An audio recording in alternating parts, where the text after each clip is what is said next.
Demon Slayer follows the story of Tanjiro Kamado, a young man who lives with his family in the snowy mountains. One day, he returns home to find that his entire family has been slaughtered in a demon attack, with the exception of his younger sister Nezuko, who has begun to transform into a demon herself. A demon slayer named Giyu Tomioka appears and tells Tanjiro to go find Sakonji Urokodaki on Mount Sagiri. Along the way, Tanjiro and Nezuko encounter a demon and successfully restrain it, but Tanjiro finds himself hesitant to kill it. They eventually meet Urokodaki, who puts Tanjiro through a test to prove his worthiness and accepts him as his student. Tanjiro trains under Urokodaki to become a member of the Demon Slayer Corps, but must pass the final selection to be recognized as one. He successfully completes his training and survives the 7 days of final selection, and returns to Urokodaki's where he reunites with him and Nezuko. He receives his sword from a swordsmith named Haganazuka, and his Kasugai Crow, a familiar used by the Demon Slayers as a messenger, soon appears to provide him with details for his first mission. Tanjiro investigates some missing girls in a northwest village, meets Kazumi, whose fiancée vanished, intervenes to rescue the next victim from the swamp demon, and struggles to protect Kazumi and the girl while trying to defeat him, and is overwhelmed until Nezuko intervenes. They defeat the demons, and Tanjiro asks about Muzan Kibutsuji, suspected to be the first demon, and able to turn people into demons. Tanjiro goes to the next mission in Tokyo's Asakusa, detects the scent from his house the day his family was killed, and follows it to find Muzan in disguise. Muzan escapes and turns a passerby into a demon. Tanjiro is rescued by Tamayo, who wants to take down Muzan as well. Tanjiro and Nezuko are brought to Tamayo's place, and she reveals that it may be possible to create a cure for becoming a demon, but they are suddenly attacked by 2 demons, Suzumaru and Yahaba. Tamayo reveals that the demons are not of the 12 Kizuki or 12 moons, the 12 strongest demons that serve Muzan, as they don't have a number in their eyes. After defeating the 2 demons, the siblings depart for their next mission, and Tanjiro encounters another demon slayer from the final selection, who is harassing a woman into marrying him. Tanjiro stops the demon slayer, Zenitsu Agatsuma, from disturbing the woman. He reveals he hoped to die during the final selection due to his weakness and low resolve. The 2 are directed by Tanjiro's crow to their next location, a large woodland mansion where a demon has taken the brother of 2 children, Shoichi and Teruko. Inside, they are separated by the supernatural nature of the mansion and encounter a powerful demon, the drum demon, Kyogai. Tanjiro and Zenitsu team up to fight and defeat Kyogai, with Tanjiro using his water breathing to adapt to the demon's unique movements, and Zenitsu is revealed to be very strong, but only when he sleeps. Afterward, they find a rogue boar-headed, which is only a mask, demon slayer, Inosuke Hashibira, who reveals he had known all along that Tanjiro had a demon in a box with him. Thanks to his incredible sense of smell, they defeat the demon, and the group bury the dead and recover before being directed to their next mission on Mount Natagumo, on which both Zenitsu and Inosuke join Tanjiro. Along the way, they encounter other demon slayers who have been controlled by webs, and a short demon who orders them to leave or be killed by Mother. The Demon Slayer Corps then sends 2 slayers from Hashira, or the Pillars, a group of the strongest demon slayers, Giyu and Shinobu, to assist them. Tanjiro and his allies face off against various demons, including the puppeteer demon Mother and the spider demon Sun. Along the way, they also encounter members of the 12 Kizuki, Rui, holding the position of lower rank 5. Through their battles, the characters face their own personal struggles and reflect on their training and past experiences. They ultimately succeed in defeating their enemies, but not without suffering heavy losses and injuries. This arc also delves into the complex relationships and dynamics within demon families, as well as the moral implications of killing demons. Tanjiro is put on trial by the Hashira for carrying his demon sister Nezuko. The Hashira debate whether he should be executed, but their master Kagaya Ubuyashiki intervenes and tells them not to be hasty. Tanjiro explains Nezuko's situation, but the Hashira are skeptical and claim it to be his bias. Sanemi Shinazugawa, a harsh and aggressive member of the Hashira, stabs Nezuko multiple times, but she is able to resist his taunts, proving that she can resist human blood. Kagaya recognizes both Tanjiro and Nezuko as demon slayers and assigns Tanjiro the task of killing a Kazuki demon first. The siblings are taken to the Butterfly Mansion to recover, where they meet Shinobu's protege Kanao Tsuyuri. The Hashira discuss the worsening damage caused by the demons and the less skilled new demon slayers. Tanjiro continues to train and eventually beats Kanao. He receives a new sword from Haganezuka and reaffirms his goal to aid Tamayo's research and return his sister's humanity. After the training, a Kasugai Crow tells the trio of their new mission to the Mugen train, where 40 people have disappeared. He farewells the people of the mansion, including Kanao. The three arrive at the train station, but Inosuke causes a commotion, attracting the police. They are forced to flee due to demon slayers not being recognized by the government, which is unaware that demons exist. They jump onto the train as it leaves, which has Kyojuro Rengoku, the fire pillar, on board. The arc follows the journey of our protagonists, Tanjiro, Nezuko, Zenitsu, and Inosuke, and Kyojuro Rengoku, as they board the Mugen train in search of a dangerous demon plaguing the town. Kyojuro, a flame Hashira, is tasked with finding and killing the demon, and he encounters two bento vendors along the way, who he saves from the demon's attacks. On the Mugen train, Kyojuro meets up with the others, and together they face the challenges posed by the demon Enmu. The demon slayers fall asleep and are trapped in a dream created by Enmu, who uses his blood demon art to attack them. Tanjiro, being unaffected by the blood demon art, manages to awaken himself and save his friends. However, they are soon faced with a new challenge when they encounter Enmu in the real world, who has fused with the entire train. The four demon slayers work together to defeat Enmu and save the passengers on the train. They eventually locate Enmu's real neck, and after a fierce battle, Tanjiro successfully beheads him with his Hinokami Kagura technique. However, their journey is far from over, as they are soon met by Upper Rank 3 Akaza, who tries to persuade Kyojuro into becoming a demon. Despite Kyojuro's refusal, the two engage in a battle to the death, with Akaza ultimately killing Kyojuro. Despite his death, Kyojuro's spirit lives on, reminding Tanjiro and Inosuke of the importance of their mission as demon slayers. They vow to continue their journey and become stronger, determined to protect the people from the dangers posed by demons. Our story kicks off with Akaza meeting Muzan disguised as a boy and pledges to avenge his fallen comrades by killing Tanjiro, who meets Kyojuro's brother Senjuro and his father Shinjuro, a former flame Hashira, who reacts violently toward him. However, Shinjuro eventually reveals to Tanjiro that he is a bearer of the first breathing technique, called sun breathing. Later, Senjuro expresses his gratitude to Tanjiro for delivering his brother's message.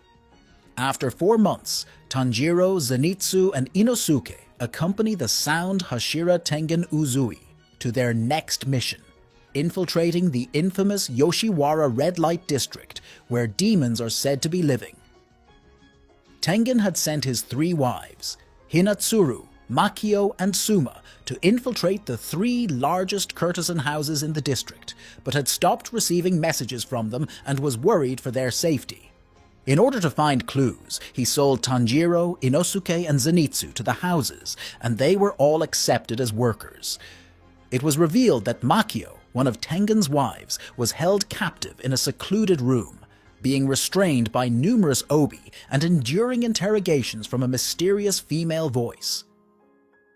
Inosuke investigated a room he believed to be Makio's, expecting to face a demon only to find it empty. However, he quickly sensed something moving through the ceiling and walls and began a pursuit, though to no avail.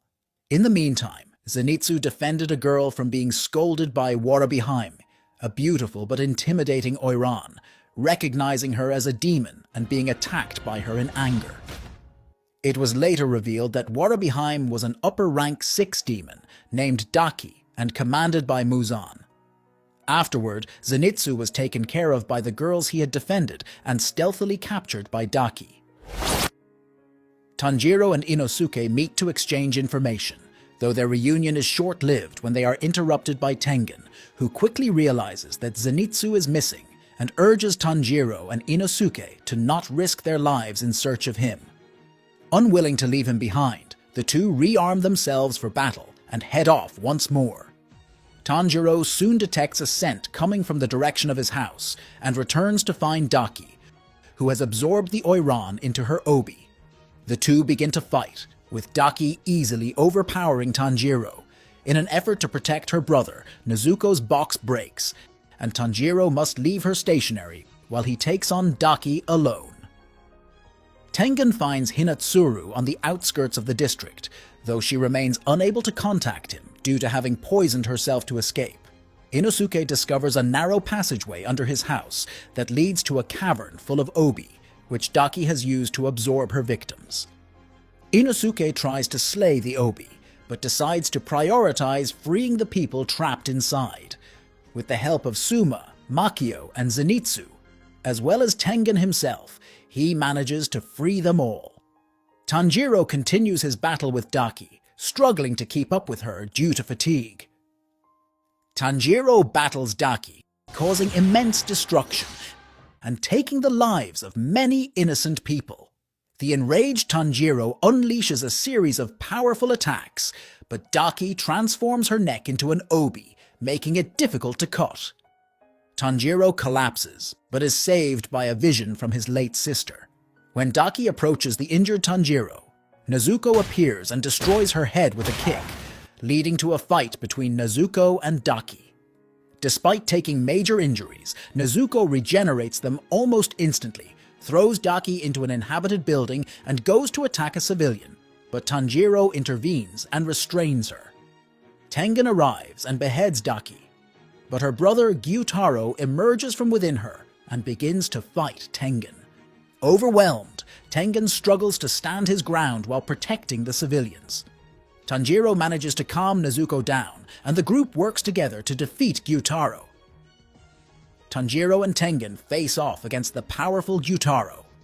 Meanwhile, Zenitsu and Inosuke face off against Daki, with Inosuke eventually managing to see off her head. However, Gyutaro appears and stabs Inosuke, retrieving Daki's head. Despite their efforts, Tengen is injured, and Tanjiro is left devastated. In the end, Zenitsu saves Tanjiro from an incoming attack, reminding him that they must keep fighting. Despite being at a disadvantage, Tanjiro refuses to give up, fighting with everything he's got to protect his friends and sister Nezuko. In the end, he's able to immobilize Gyutaro, and with the help of Tengen and his fellow demon slayers, behead him. However, the victory comes at a cost as they are all injured, but Nezuko uses her blood demon art to burn away the poison and save everyone. The aftermath of the battle reveals Gyutaro's tragic past and the impact of his death on the demon society. Meanwhile, Tanjiro is praised by Obanai Iguro, the Serpent Pillar, and Kagaya for his potential and bravery, and the group takes a moment to embrace each other and reflect on their survival. With one less upper-rank demon to worry about, the group sets their sights on their ultimate goal, defeating Muzan and ending the demon invasion. The first episode boasted an impressive length of nearly 50 minutes, so we have plenty of content to break down. The episode opened in Infinity Castle, which acts as a sort of HQ for Muzan and the demons. Upper rank 3, Akaza, is one of the first to arrive after Muzan, the Demon King, summons them for a meeting. He has a quarrel with upper rank 2, Doma, after the latter wouldn't take his hand off Akaza's shoulder. Muzan expresses his anger towards his demons for being unable to find the blue spider lily after all this time, and for being unable to wipe out the Ubayashiki family. Muzan then dispatches upper rank 4 and 5, Hantengu and Gyoko, to the Swordsmith Village. We get a look at a short flashback scene to the past, where Sumiyoshi Kamado is speaking with Yoriichi Tsugikuni. Sumiyoshi tells him that he will pass down his name to posterity, but Yoriichi responds that there is no need to do such a thing, as his name is worthless due to his failure to protect those around him. We then cut back to the future as Tanjiro awakens at Butterfly Mansion. Tanjiro heads out the front of Butterfly Mansion after some recovery time from his previous battle. He meets a guide who has been sent to take him on his next mission to the Swordsmith Village. After being passed from guide to guide to ensure no one knows where the village is located, Tanjiro arrives and removes his blindfold to see a bustling village full of swordsmiths. It is then revealed that the love Hashira, Mitsuri Kanroji, is also currently at the Swordsmith Village. Tanjiro meets her and they catch up before parting ways. Mitsuri then leaves the village. Genya is also in the village and Tanjiro bathes in the hot springs with him. As it turns out, the boy looked familiar because he's a Hashira. More specifically, the Mist Hashira, Muichiro Tokito. Tanjiro arrives to help the young swordsmith out, and it turns out that Muichiro wants the swordsmith to give him the key to a strange box that stands behind them. The young swordsmith refuses, and Tanjiro gets up in Muichiro's face, telling him to stop being so harsh. Muichiro tells Tanjiro to shut up and knocks him out cold. When he awakes, Tanjiro is told that there's a doll in the box that is modeled after a swordsman from 300 years ago. The doll is called Yoriichi Type 0, and Muichiro is currently training against it. The young swordsmith tells Tanjiro that his name is Kotetsu, and that his ancestors built the Yoriichi Type 0. He becomes angry at his own inability, and Tanjiro cheers him up. Once Muichiro leaves, Tanjiro trains against the Yoriichi Type 0 and manages to take off its head using a sword that Kotetsu gave him. Protruding from where the head was is a sword stuffed inside the doll. Tanjiro and Kotetsu exclaim that this sword must be from at least 300 years ago. Haganezuka arrives and steals the sword away from Tanjiro so he can perfect it. Meanwhile, the demons are closing in on the Swordsmith Village. Tanjiro talks with Genya for a while before the scene cuts, and we see Tanjiro sitting with Muichiro and talking while Nezuko sleeps. As they talk, Hantengu crawls into the room, and Muichiro quickly reacts by launching an attack. Hantengu dodges, and Tanjiro joins the fight by using Hinokami Kagura. Hantengu creates his 4 clones: Sakido, Aizetsu, Karaku, and Urogi. The battle ensues against them, and Muichiro is blown away into the forest. This leaves Tanjiro and Nezuko against Sakido and Karaku. Genya joins the battle and begins to battle against Aizetsu. Urogi uses his flying capabilities to snatch Tanjiro from the battle. Tanjiro instructs Nezuko to help Genya in their fight. Muichiro lands in the forest after being blown away and finds Kotetsu being cornered by a fish look-alike demon. He saves Kotetsu and kills the demon. Elsewhere, Urogi puts Tanjiro down, and the two of them begin their one-on-one fight. Tanjiro lands attacks, but also takes damage from Urogi's claws. Tanjiro makes his way back over to Nezuko and Genya while fighting Urogi, but the Demon Slayers are overpowered by the demons. While attempting to lead Kotetsu to safety, Muichiro encounters the upper rank 5 demon, Gyoko, in the forest. Gyoko immediately starts hurling insults at Muichiro as an attempt to irritate him. Muichiro begins his fight against him, but gets trapped in a bowl of water that Gyoko created. We cut to the Swordsmith Village itself, which is under attack by demons. Mitsuri arrives and saves the village chief from a demon by using her love breathing. Back at the main battle, Tanjiro gets back up to fight some more. He uses Hinokami Kagura and decapitates 3 out of the 4 Hantengu clones. The 4th clone, Aizetsu, has had his head eaten by none other than Genya. After doing this, Genya's appearance is similar to a demon's frothing at the mouth and black, evil-looking eyes. Episode 6 focuses mainly on Genya's past. Genya's older brother is Sanemi, the current Wind Hashira, who is known for his aggressive nature. In the past, Genya and Sanemi lived together with their parents and many siblings. Their father was abusive towards all of them and was killed by someone from his past who he angered. But one night, when he was waiting for his mother, a demon struck late at night, killing all of Genya's siblings and almost killing him. Sanemi tackled the demon out of the window and saved Genya's life. When Genya caught up with Sanemi, it turned out that Sanemi had killed the demon, but sustained injuries. The problem was, the demon was their mother. The only family that Genya and Sanemi now have left are each other. Cut back to the present. Tanjiro yells at Genya and tells him to keep control of himself. It takes a while, but Genya begins to tear up at Tanjiro's words. In episode 7, Hantengu calls all of his 4 clones to merge into one being, a being named Zohakuten. The demon takes the form of a child, but possesses incredible strength.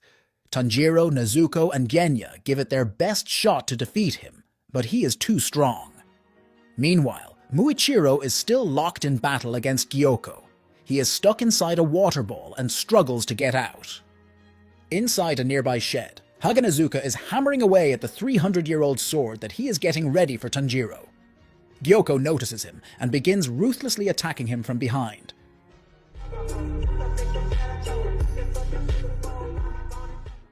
Muichiro recalls words that he thinks Tanjiro once said to him. His memory corrects itself, and he remembers the person who said such words to him, his father. He breaks out of the water ball and confronts Gyoko again. Episode 8 gives us an insight into Muichiro's past. Muichiro had an identical twin older brother named Yuichiro. After their father died attempting to get medicine for their sick mother, Yuichiro began to despise him for dying. Muichiro, the kinder brother, couldn't understand this. Soon after, their mother succumbed to her illness and passed, leaving Muichiro and Yuichiro alone together. A demon attacks their home, and Yuichiro is injured badly. Muichiro goes on an uncharacteristic, violent rampage, killing the demon. When he returns to the house, Yuichiro has lost too much blood and dies, his final words being a prayer to God to save his brother Muichiro. Cut back to the present. Now that Muichiro has regained his memories, he can attack Gyoko freely without restraints.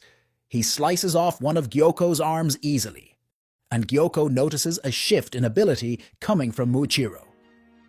Feeling confident after regaining his memories, Muichiro calmly and precisely attacks Gyoko with his mist attacks. Many connect, but one clean slice decapitates Gyoko and puts him down for good. Gyoko's body disintegrates, and Muichiro takes a breather after the tough battle. Elsewhere, Tanjiro, Nezuko, and Genya are still failing to defeat the unimaginably tough Zohakuten. They get back up after every blow, but Zohakuten's tree trunk-like attacks keep on beating them down. When hope seems lost, Mitsuri joins the battle. She gives the 3 of them some encouraging words and gets ready to fight. Mitsuri charges at Zohakuten. She slices through the tree trunks and gets to Zohakuten first time. Unfortunately, she gets caught by a massive energy blast directly from Zohakuten's mouth. She's shocked and paralyzed after this, so the other 3 needed to regroup and attack fast before Zohakuten finished the job. Before we see what happened, we get a flashback to Mitsuri's past.